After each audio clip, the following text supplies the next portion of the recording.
Você já se perguntou qual é a diferença entre perdoar e esquecer? Eu costumava pensar que eram a mesma coisa, até o dia em que olhei nos olhos do homem que jurou me amar para sempre, enquanto ele confessava que se apaixonou pela minha irmã. Naquele momento, entendi que algumas traições criam fissuras na alma que jamais se fecham completamente. Meu nome é Helena, e esta é a história de como perdi meu marido para minha irmã mais nova, e no processo encontrei uma versão de mim mesma que eu nem sabia que existia. Ainda me lembro da expressão no rosto de Mário enquanto ele reunia suas coisas no nosso quarto. Não havia remorso, apenas uma estranha mistura de alívio e impaciência. 7 anos juntos, reduzidos a algumas malas e frases ensaiadas sobre como ninguém controla o coração e como essas coisas simplesmente acontecem. Não queria que fosse assim, Helena, ele disse, evitando meu olhar. Mas Priscila, ela me entende de um jeito que você nunca conseguiu. Fiquei ali, paralisada, observando enquanto o homem com quem eu compartilhava a cama, os sonhos e os planos para o futuro, embalava cuidadosamente a vida que tínhamos construído. A cada peça de roupa dobrada, a cada objeto pessoal recolhido, era como se uma parte de mim fosse arrancada. Ela é sua irmã, eu sei. E isso torna tudo mais complicado, continuou ele, como se estivesse discutindo um pequeno inconveniente e não a devastação completa da minha confiança. Mas há coisas entre nós que são diferentes, especiais. Engoli o nó na garganta. Há quanto tempo? Ele pausou por um momento, sua mão hesitando sobre uma fotografia nossa que ainda repousava no criado mudo. Era de nossa viagem a Paraty, 3 anos atrás. Estávamos sorridentes, com o mar ao fundo e o sol criando um halo dourado ao nosso redor. A felicidade parecia tão genuína naquela imagem que, por um instante, questionei se havia sido real ou apenas mais uma ilusão que eu havia criado. Há alguns meses, respondeu finalmente. Começou como uma amizade, conversas, e depois... Poupe-me dos detalhes. Cortei, a voz mais firme do que eu esperava. Naquela noite, enquanto a chuva batia contra as janelas do apartamento que agora parecia grande demais para uma pessoa só, eu me perguntava: como é possível que o amor que deveria nos proteger se transforme justamente na arma que nos destrói? E pior, como seguir em frente quando a traição vem não de um, mas de 2 dos pilares que sustentavam sua vida? O que eu não sabia naquele momento de desespero era que a relação deles guardava segredos que nem mesmo Mário havia descoberto ainda. E quando a verdade viesse à tona, ela mudaria tudo, para todos nós. Os dias que se seguiram à partida de Mário passaram como uma névoa densa e sufocante. Eu me movia pela casa como um fantasma, tocando objetos que ainda guardavam suas impressões digitais, sentindo seu perfume nos travesseiros, encontrando vestígios de nossa vida juntos em cada canto. Antes dele, eu era Helena Mendes, professora de literatura no ensino médio, conhecida por meu jeito calmo e minha paixão por livros antigos. Sempre fui a filha sensata, a irmã responsável, aquela que planejava cada passo com cuidado. Minha mãe costumava dizer que eu nasci com o coração na manga e a cabeça nas nuvens. Uma romântica pragmática, se é que isso existe. Conheci Mário numa tarde chuvosa de abril, na pequena livraria do Sr. Adalberto, próxima à escola onde eu lecionava. Ele estava procurando um livro sobre arquitetura modernista brasileira para um projeto em seu escritório. Eu estava folheando uma edição rara de Clarice Lispector. Nossas mãos se tocaram quando ambos tentamos pegar o último guarda-chuva disponível para empréstimo. Clichê, eu sei, mas foi assim que começou.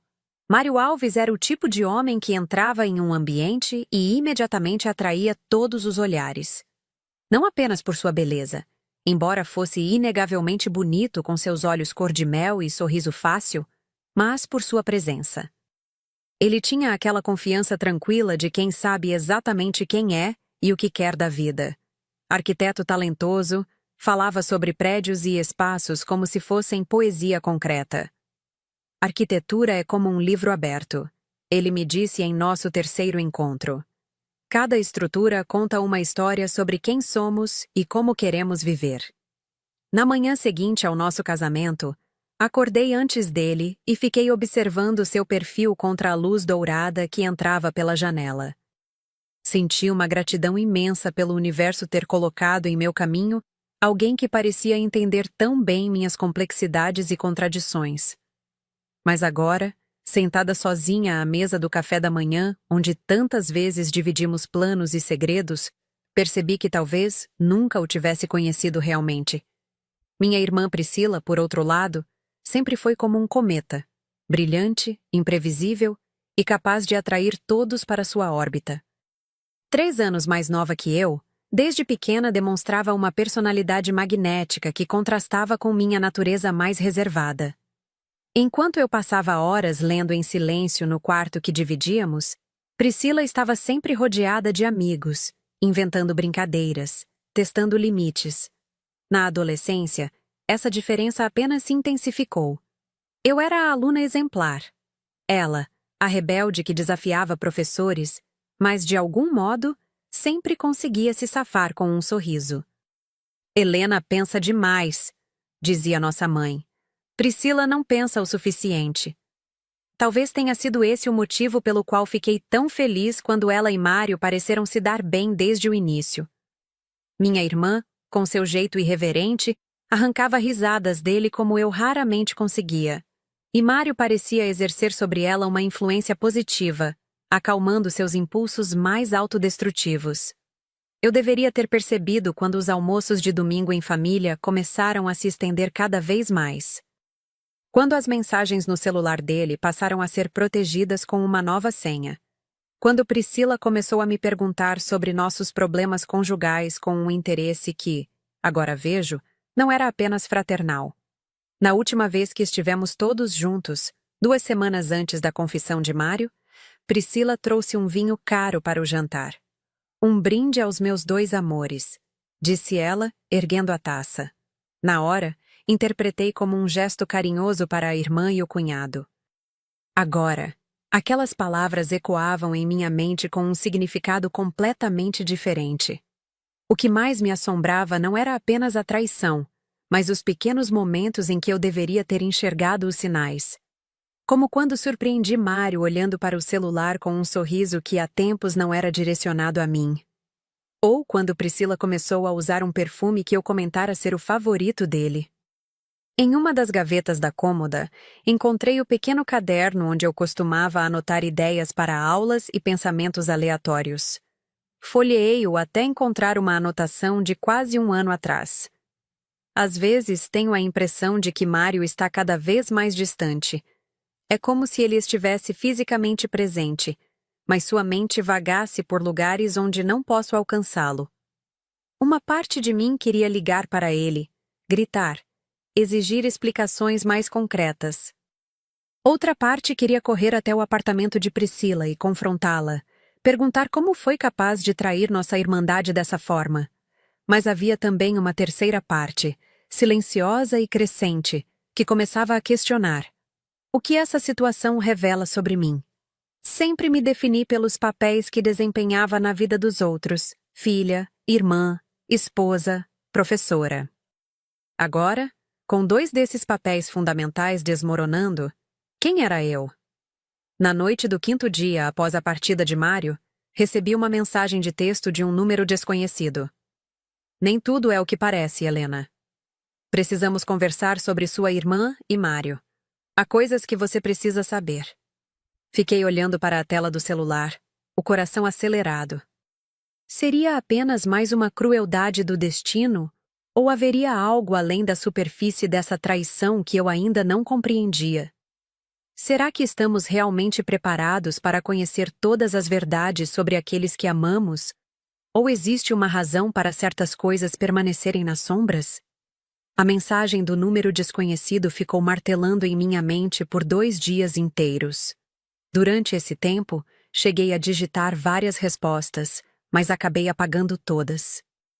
Queria ignorar, fingir que nunca a recebi, mas a curiosidade fervia dentro de mim como água em ebulição.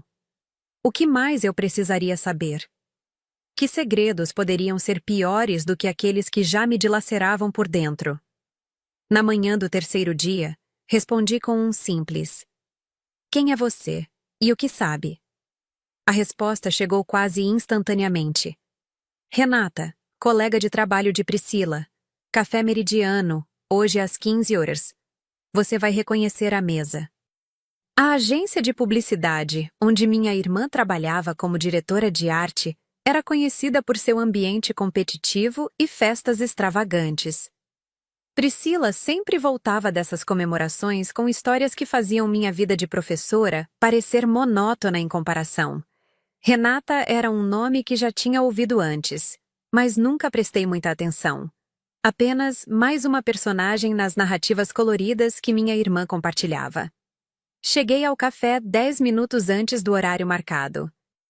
Um lugar charmoso no centro da cidade, com grandes janelas que deixavam entrar a luz natural e plantas suspensas que criavam uma atmosfera acolhedora. Reconheci a mesa imediatamente.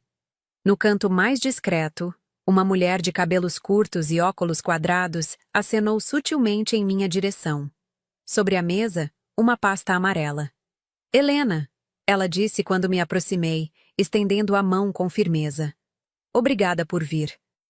Sentei-me em silêncio, as perguntas se acumulando na garganta, mas nenhuma conseguindo escapar. Renata pareceu entender meu estado emocional e foi direto ao ponto. Não vou fingir que estou fazendo isso por você, declarou, seus olhos castanhos fixos nos meus. Estou fazendo isso porque o que Priscila está fazendo não é certo. Não foi certo com você, e não está sendo certo com Mário. Algo no modo como ela pronunciou o nome dele, uma ponta de mágoa, talvez, me fez prestar ainda mais atenção. O que quer dizer? Renata abriu a pasta, revelando várias fotografias e alguns papéis impressos. Sua irmã não está apenas tendo um caso com seu marido, Helena. Mário é apenas o mais recente de uma série.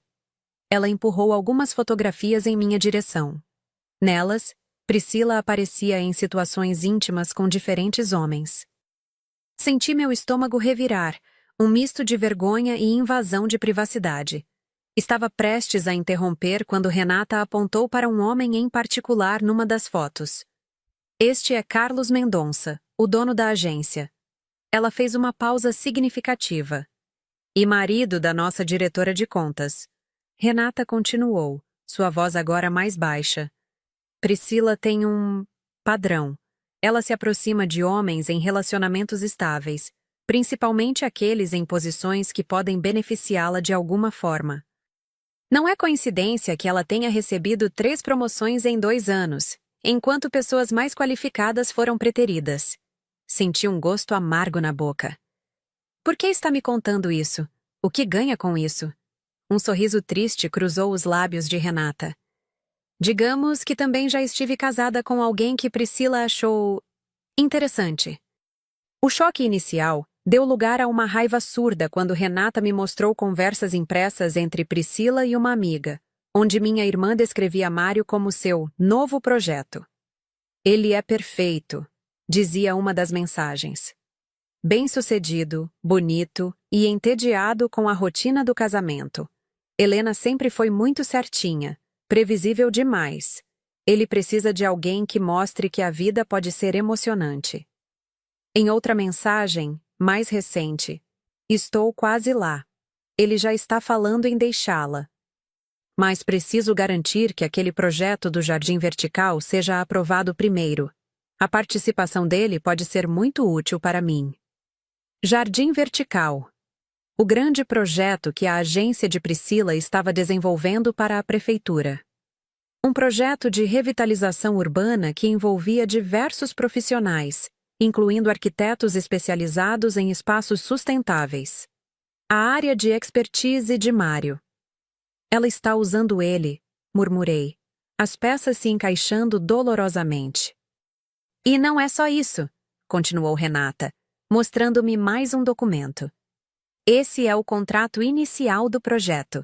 Repare na cláusula de exclusividade e no valor do investimento.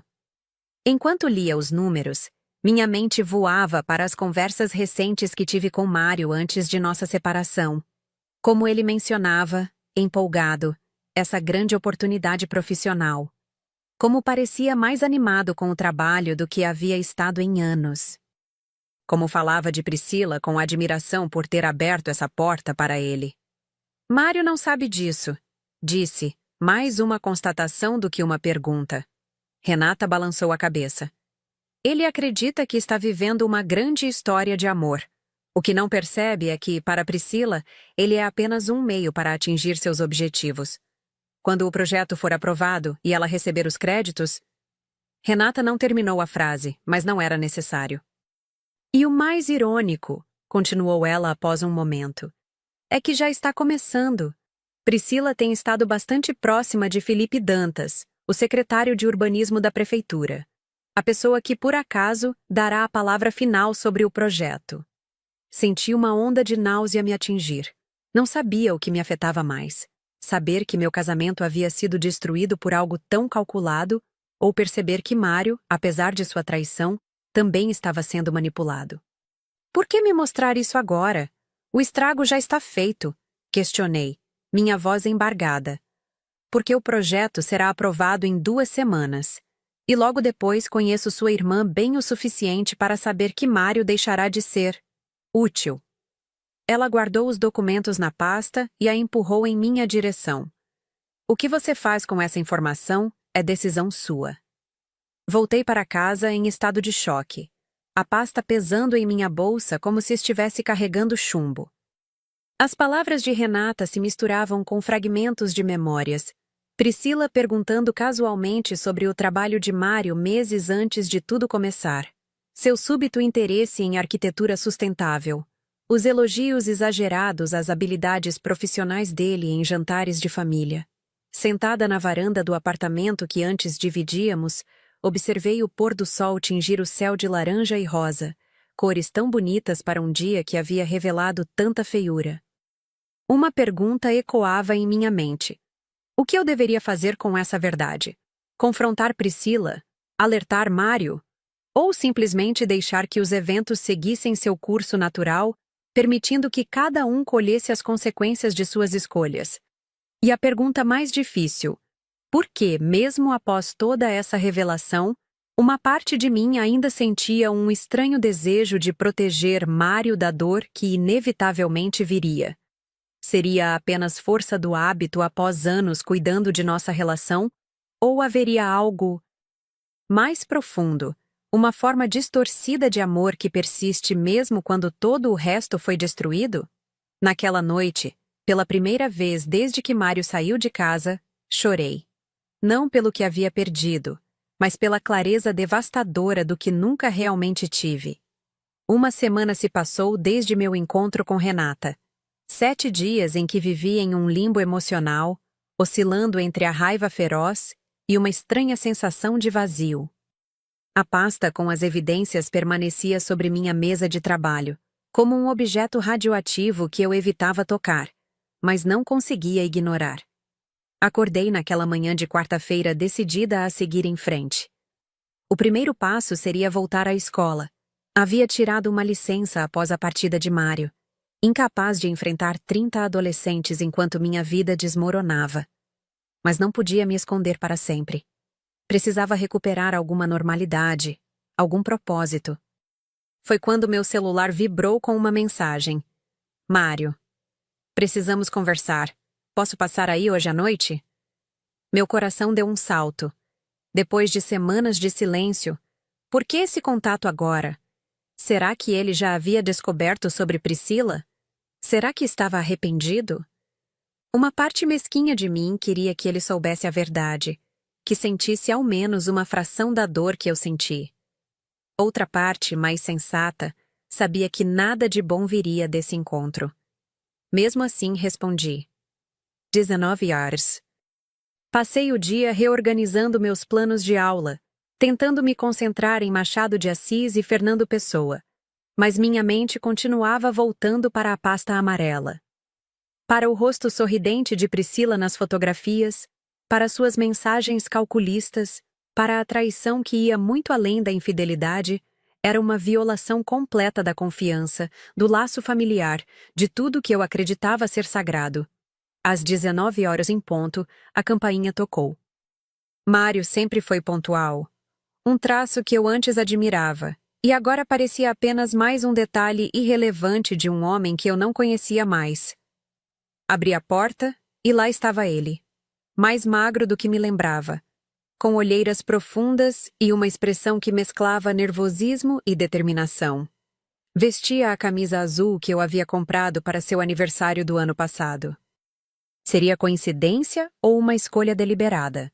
Por um momento fugaz, me permiti lembrar de como costumávamos ser, antes de tudo desmoronar. "Oi, Helena", disse ele hesitante. "Posso entrar?" Assenti, incapaz de confiar em minha voz, e dei um passo para o lado. Ele entrou, seu perfume familiar preenchendo o espaço entre nós. Por um instante, pareceu perdido, como se não soubesse mais onde deixar seu casaco num lugar que já foi seu lar. "Café?" ofereci, mais por hábito do que por hospitalidade. "Não, obrigado. Ele passou a mão pelos cabelos, um gesto nervoso que eu conhecia bem. "Eu precisava te ver, falar sobre tudo." Sentamos na sala, o silêncio desconfortável pairando entre nós como uma terceira presença. Através da janela, podia-se ouvir a cidade, buzinas distantes, o latido de um cão, fragmentos de vida continuando apesar de tudo. "Como você está?" perguntou ele finalmente. Uma pergunta tão simples, tão inadequada para tudo o que havia acontecido. Senti uma risada amarga subindo pela garganta, mas a contive. "O que você quer, Mário?" Ele respirou fundo, como quem reúne coragem. "As coisas estão complicadas com Priscila." Algo na maneira como ele disse isso, a incerteza em sua voz, o leve tremor em seu lábio inferior, me fez perceber que ele ainda não sabia toda a verdade. Estava aqui por outra razão. "Complicadas como?" perguntei, mantendo meu tom neutro. "Ela está diferente, distante."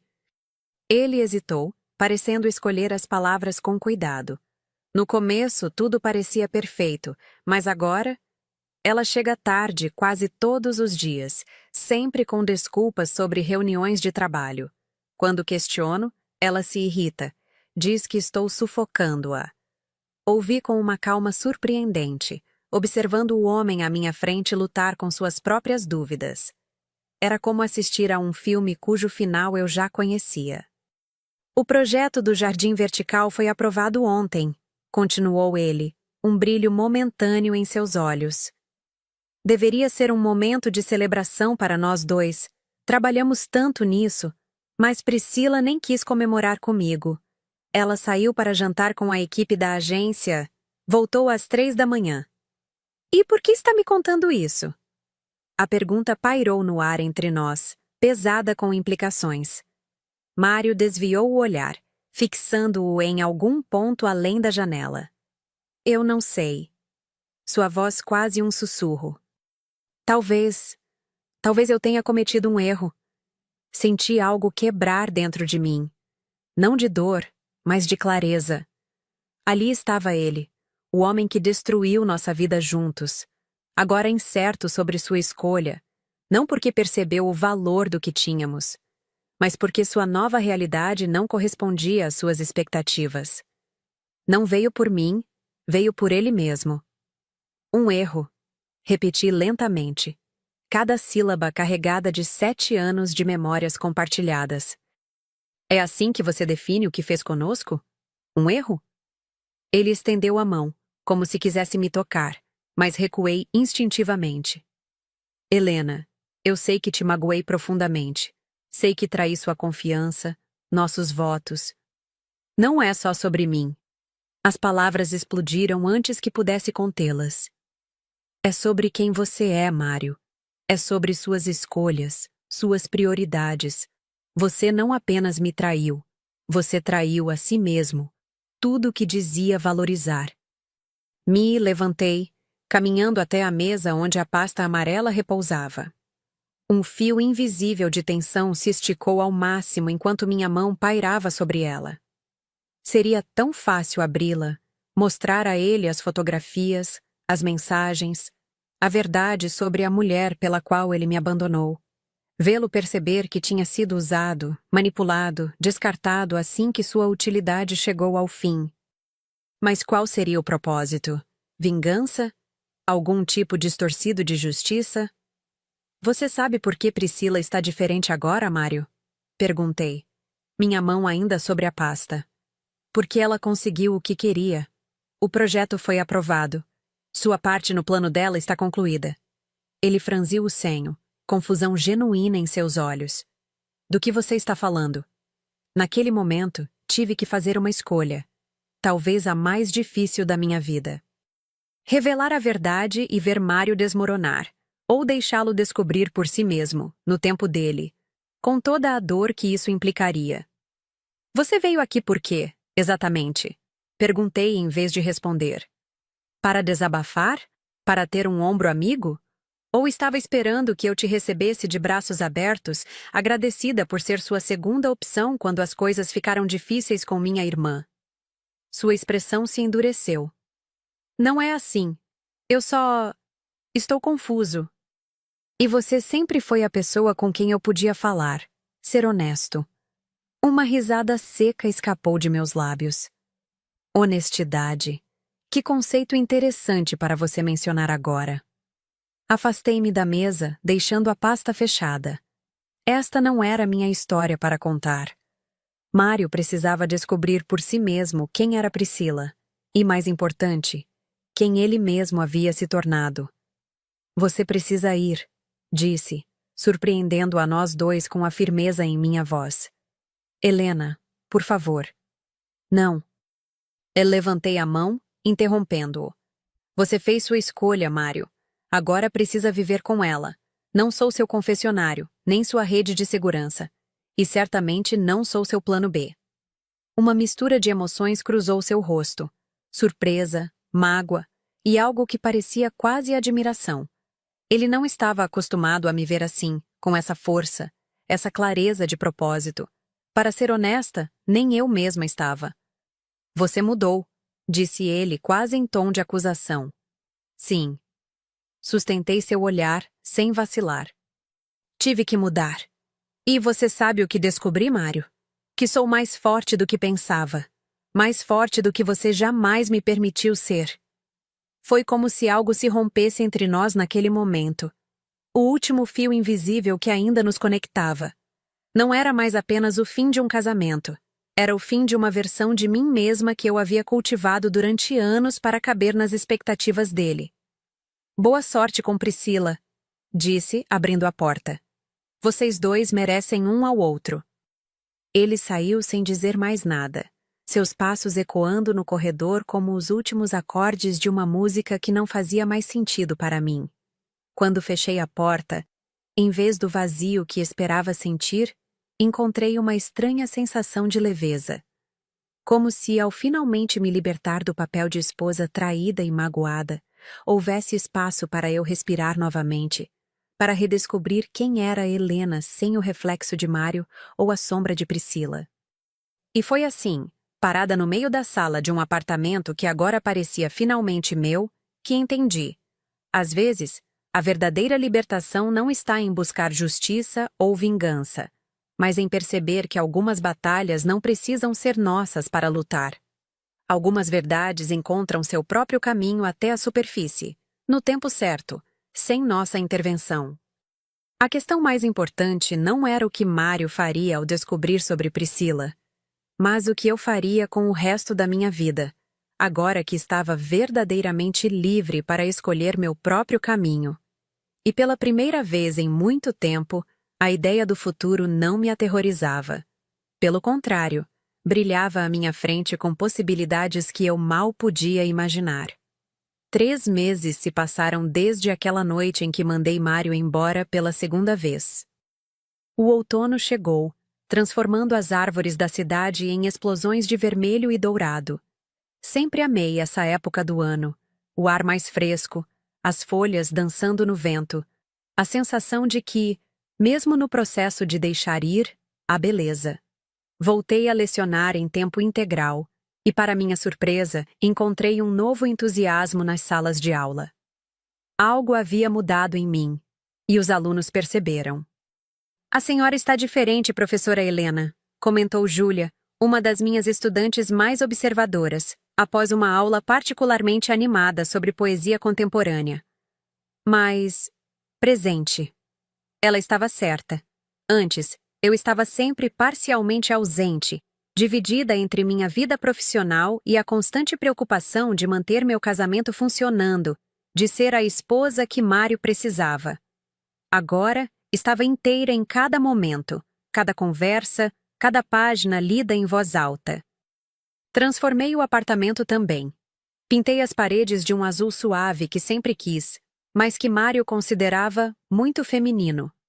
Reorganizei os móveis, doei objetos que já não faziam sentido para mim, e transformei o antigo escritório dele em um espaço de leitura aconchegante, com a poltrona vintage que encontrei em um brechó e sempre sonhei em ter.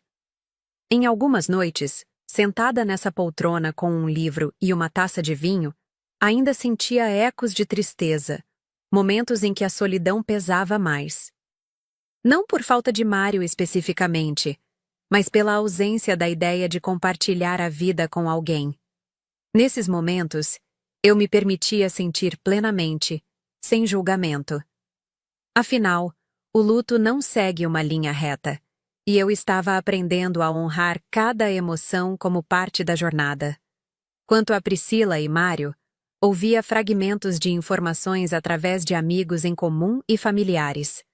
Como previ, seu relacionamento desmoronou rapidamente após a aprovação do projeto. Mário, pelo que soube, mergulhou completamente no trabalho, supervisionando pessoalmente cada etapa da implementação do jardim vertical. Talvez fosse sua forma de lidar com a desilusão, de dar algum significado ao caos que sua vida pessoal havia se tornado. Priscila, por outro lado, estava agora frequentemente vista com Felipe Dantas, o secretário de urbanismo, exatamente como Renata havia previsto. O padrão continuava, implacável. Parte de mim sentia pena dela, presa nesse ciclo destrutivo de validação externa e conquistas vazias. Outra parte se perguntava se ela algum dia perceberia o rastro de dor que deixava para trás. Foi numa tarde de quinta-feira, enquanto corrigia provas em uma cafeteria perto da escola, que vi Mário novamente. Ele entrou sozinho, aparência cansada, e pediu um café. Quando se virou e nossos olhares se encontraram, houve um momento de hesitação, como se ambos estivéssemos decidindo se deveríamos fingir não ter nos visto. Contra toda expectativa, ele caminhou até minha mesa. Helena, disse, com um aceno tímido. Posso me sentar? Avaliei meus sentimentos naquele instante. Não havia o aperto no peito que antes me consumia, nem o impulso de me afastar para proteger o que restava do meu coração. Apenas uma curiosidade calma, quase clínica. Claro, respondi, indicando a cadeira à minha frente. Ele se sentou, colocando sua xícara com cuidado sobre a mesa. Parecia mais velho, não apenas fisicamente, mas em um sentido mais profundo. Seus olhos carregavam um peso que não estavam lá antes. Como você está? Perguntou, parecendo genuinamente interessado. Bem, respondi com honestidade. Realmente bem. Um pequeno sorriso, o primeiro genuíno que via em seu rosto em muito tempo. Dá para perceber. Você parece em paz. Conversamos brevemente sobre temas seguros. O tempo, novidades da escola, o progresso do projeto do Jardim Vertical. Então, depois de um silêncio contemplativo, ele disse: Você estava certa naquela noite, sobre tudo. Não precisei perguntar a qual noite ele se referia, nem o que exatamente ele havia descoberto. Estava escrito em seu rosto, na nova carga de desilusão que carregava. Quando percebi que Priscila estava... bem, que ela nunca... Ele pausou, lutando com as palavras. Lembrei de você dizendo que ela havia conseguido o que queria. No momento não entendi. Mas depois, quando comecei a ver os sinais, juntar as peças... Isso não é sobre Priscila. Interrompi suavemente.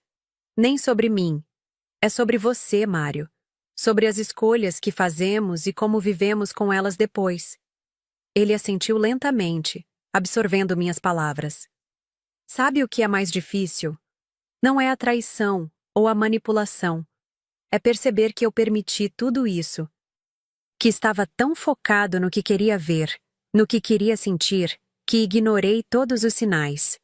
Houve uma vulnerabilidade em sua confissão que me tocou. Não porque despertasse qualquer desejo de reconciliação, mas porque reconheci nele algo que eu mesma havia sentido. Aquele momento doloroso de autoconfrontação, quando finalmente encaramos nosso papel nas histórias que nos machucaram. A verdade, continuei, sentindo uma espécie de compaixão que não achei que fosse possível ter por ele novamente. É que todos somos capazes de nos enganar quando queremos acreditar em algo com força suficiente. Eu também fiz isso por anos, ignorando os problemas em nosso casamento, fingindo que tudo estava bem quando claramente não estava. Um lampejo de surpresa cruzou seu rosto, como se nunca tivesse considerado que eu também pudesse ter vivido em minha própria bolha de auto-engano. Acho que ambos estávamos em casamentos diferentes, não é? Disse ele, com um toque de melancolia. Assenti, reconhecendo a verdade em suas palavras. Por um momento, ficamos em silêncio.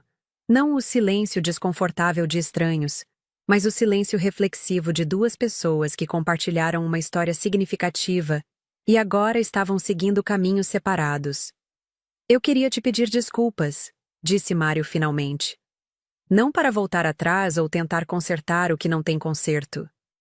Mas por que você merece ouvir isso? Eu sinto muito, Helena. Pelo que fiz, pelo modo como fiz, por tudo.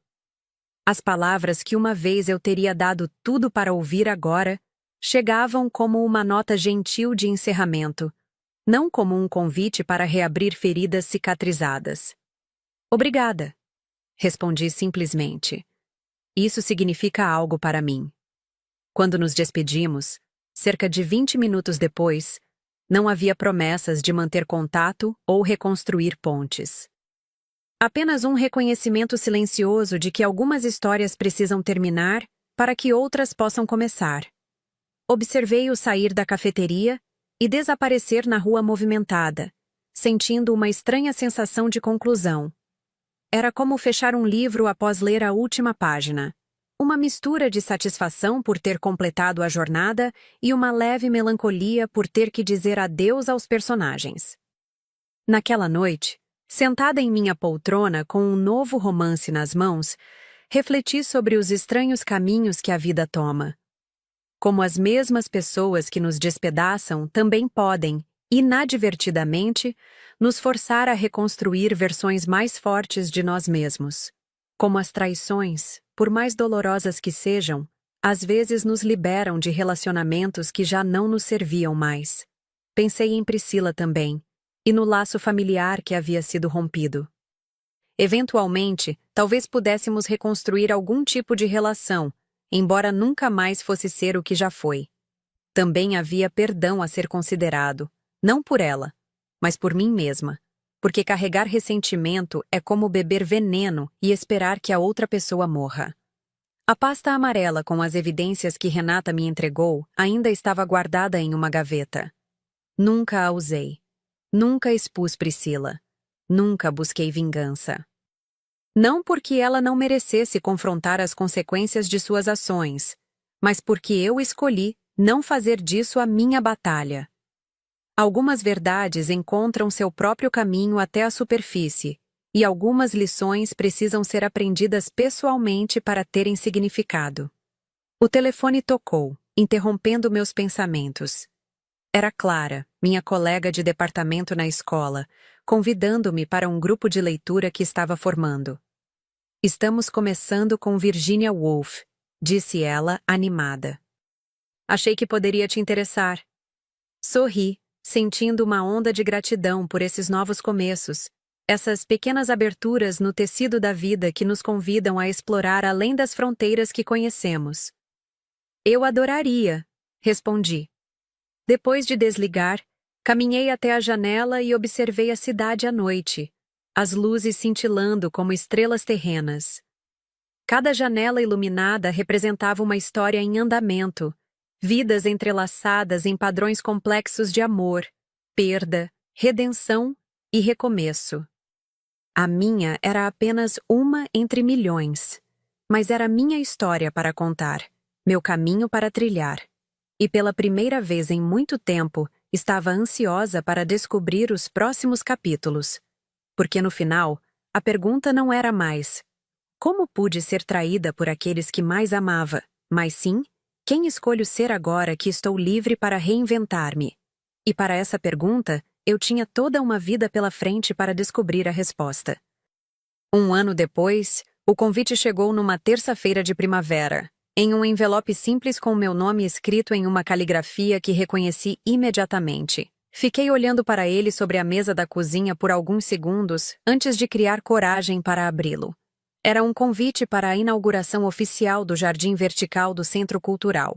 O projeto que havia entrelaçado nossas vidas de maneiras que nenhum de nós poderia ter previsto. Abaixo do texto formal, havia uma nota manuscrita. Helena, sua presença significaria muito. Este projeto não existiria sem você, de mais maneiras do que posso expressar. Mário. Corri os dedos sobre as palavras, refletindo sobre a ironia de tudo. De certa forma, ele estava certo. Minha ausência em sua vida havia sido tão significativa quanto minha presença já fora um dia. As escolhas que fizemos, as dores que causamos uns aos outros, tudo isso havia se transformado em algo tangível e público. Um espaço que beneficiaria a cidade inteira. No grupo de leitura que Clara havia formado, estávamos discutindo Mrs. Dalloway naquela semana. Uma passagem em particular ecoava em minha mente enquanto contemplava o convite. Não são as catástrofes, os assassinatos, as mortes, as doenças que nos envelhecem e matam, mas a maneira como as pessoas olham e riem, e sobem escadas, e dizem adeus. Era nas pequenas coisas que eu havia encontrado minha reconstrução, nas manhãs tranquilas com café e livros que agora pertenciam exclusivamente a mim, nas aulas onde me permitia mostrar mais paixão, nas novas amizades que floresceram quando finalmente abri espaço para elas. O relacionamento com minha família havia se transformado também.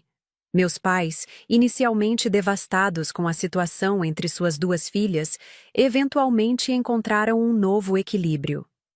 Nas reuniões familiares, Priscila e eu mantínhamos uma distância educada, como duas nações que estabeleceram uma trégua frágil após um conflito doloroso. Vi minha irmã raramente naquele ano, mas as poucas vezes que nos encontramos foram suficientes para notar mudanças nela também. Havia um novo tipo de sobriedade em seus olhos, como se talvez, apenas talvez, ela estivesse finalmente confrontando o vazio que tentava preencher com suas conquistas e manipulações. Ouvi dizer que ela havia começado terapia, embora nunca tenhamos falado sobre isso diretamente. Felipe Dantas não durou muito em sua vida, assim como eu imaginava. O último que soube é que ela estava focada na carreira novamente. Desta vez, aparentemente sem usar relacionamentos como degraus. Parte de mim torcia para que ela encontrasse a paz que procurava há tanto tempo de maneiras tão destrutivas. Afinal, apesar de tudo, éramos irmãs, ligadas por memórias de infância que nenhuma traição adulta poderia apagar completamente. Quanto a Mário, nossos caminhos se cruzaram ocasionalmente. Conversas breves, educadas, com a intimidade estranha de duas pessoas que um dia conheceram cada nuance uma da outra e agora navegavam o território desconhecido de serem quase estranhos novamente. Ele estava sóbrio, focado, dedicando-se inteiramente ao jardim vertical como se fosse uma forma de redenção. Na noite anterior à inauguração, sonhei com reflexos. Estava diante de um espelho quebrado, mas em vez de ver minha imagem fragmentada, cada pedaço mostrava uma versão diferente de mim, a esposa dedicada que fui, a mulher devastada pela traição, a professora renovada que estava me tornando, e versões futuras que ainda não podia reconhecer completamente. Quando acordei, entendi que não precisava escolher apenas uma dessas versões. Todas elas eram partes de quem eu era, facetas de uma vida que continuava a evoluir. Decidi ir à inauguração. Não por Mário, nem por algum desejo de fechar ciclos, mas porque aquele projeto, de maneira estranha e inesperada, também era parte da minha história. O dia amanheceu claro e luminoso. Vesti um vestido verde esmeralda que havia comprado no mês anterior, uma cor que nunca tive coragem de usar antes, achando-a chamativa demais. Agora, apreciava como ela realçava meus olhos e complementava os tons dourados que o sol havia trazido aos meus cabelos durante o verão. Clara me acompanhou, junto com outros 2 professores do grupo de leitura, com quem havia desenvolvido uma amizade próxima. Sua presença era um lembrete tangível de como meu círculo social havia se expandido, como havia criado conexões baseadas em interesses genuínos e não apenas nas expectativas de quem pensei que deveria ser. O jardim vertical era impressionante. Uma cascata viva de plantas subindo pela lateral de um antigo prédio industrial, transformado em centro cultural. Diferentes tons de verde criavam padrões orgânicos. Pequenas flores coloridas pontuavam a paisagem vertical e um sistema engenhoso de irrigação garantia a sustentabilidade do projeto. Bancos de madeira reciclada convidavam os visitantes a sentar e contemplar esta união harmoniosa entre arquitetura e natureza. Quando avistei Mário entre a multidão, ele estava conversando animadamente com o prefeito e outros dignitários. Vestia um terno cinza bem cortado, e havia algo em sua postura que falava de orgulho genuíno pelo que havia realizado. Nossos olhares se encontraram por um breve momento, e ele sorriu. Um sorriso simples, sem o peso de expectativas ou arrependimentos não resolvidos. Após os discursos oficiais e o corte simbólico da fita, a multidão se dispersou para explorar o espaço. Foi então que Mário se aproximou de mim, mantendo uma distância respeitosa. "Você veio", disse ele com uma nota de gratidão em sua voz. "É um projeto incrível", respondi sinceramente. "Você deve estar orgulhoso." "Estou, mas também estou..." Ele hesitou, escolhendo as palavras cuidadosamente. "Estou grato, Helena, por tudo que aprendi, mesmo através da dor." Assenti, compreendendo o que ele queria dizer. Às vezes, nossas maiores lições vêm embrulhadas nos pacotes mais dolorosos. "Vi Priscila mais cedo", comentou ele, seu tom neutro. "Ela veio com os pais. Foi... civilizado." Uma pequena risada escapou de meus lábios. "Civilizado. Imagino que sim." "Ela parece diferente", continuou ele. "Mais... presente. Menos performática." "Espero que esteja encontrando seu caminho", respondi. E percebi que realmente desejava isso. O ressentimento que um dia ameaçou me consumir havia se transformado em algo mais próximo da compaixão. Não por fraqueza ou submissão, mas por uma compreensão mais profunda de como todos lutamos com nossas próprias sombras. Um pequeno silêncio se estabeleceu entre nós, confortável em sua simplicidade. "E você?", perguntou finalmente. "Está feliz, Helena?" A pergunta me pegou de surpresa, não por sua natureza, mas pela resposta que surgiu espontaneamente em minha mente. "Estou em paz", disse, percebendo a verdade nestas palavras. "E aprendendo que a felicidade não é um destino, mas momentos que colhemos ao longo do caminho." Ele assentiu, como se também estivesse chegando a conclusões semelhantes em sua própria jornada. "Há algo que sempre quis te perguntar", disse ele, depois de um momento. "Naquela noite, quando fui ao apartamento e falei sobre os problemas com Priscila, você já sabia, não é? Sobre ela, sobre os motivos dela. Você poderia ter me mostrado, me contado tudo." Olhei para o jardim vertical que se erguia majestosamente à nossa frente, as plantas dançando suavemente com a brisa da tarde. "Sim", Eu sabia. Mas não era meu papel ser sua revelação, Mário. Algumas verdades precisamos descobrir por nós mesmos para que realmente signifiquem algo. Uma expressão de compreensão cruzou seu rosto. Como um espelho quebrado. Murmurou, quase para si mesmo. Como um espelho quebrado. Concordei, surpresa com a sincronia daquela imagem. Clara acenou para mim do outro lado do pátio, indicando que estavam prontos para ir ao almoço que havíamos planejado após o evento. Preciso ir, disse, apontando para meus amigos. Mário assentiu. Obrigado por vir hoje. Significou muito. Boa sorte com seus próximos projetos, respondi, estendendo a mão em um gesto de despedida. Ele a apertou brevemente, e naquele simples contato havia respeito e aceitação, não do que havia acontecido entre nós, mas do que ambos havíamos nos tornado depois. Enquanto caminhava em direção a Clara e os outros, senti uma sensação de completude que não tinha nada a ver com relacionamentos românticos ou validação externa. Era a certeza tranquila de que, independentemente do que a vida ainda reservava para mim, eu estava inteira. Não perfeita, não invulnerável, mas autenticamente presente em minha própria história. Olhei para o céu azul de primavera, para as plantas que escalavam desafiadoramente o concreto cinza, para os rostos sorridentes dos meus novos amigos. Em cada fragmento desta nova realidade, vi reflexos da mulher que havia me tornado.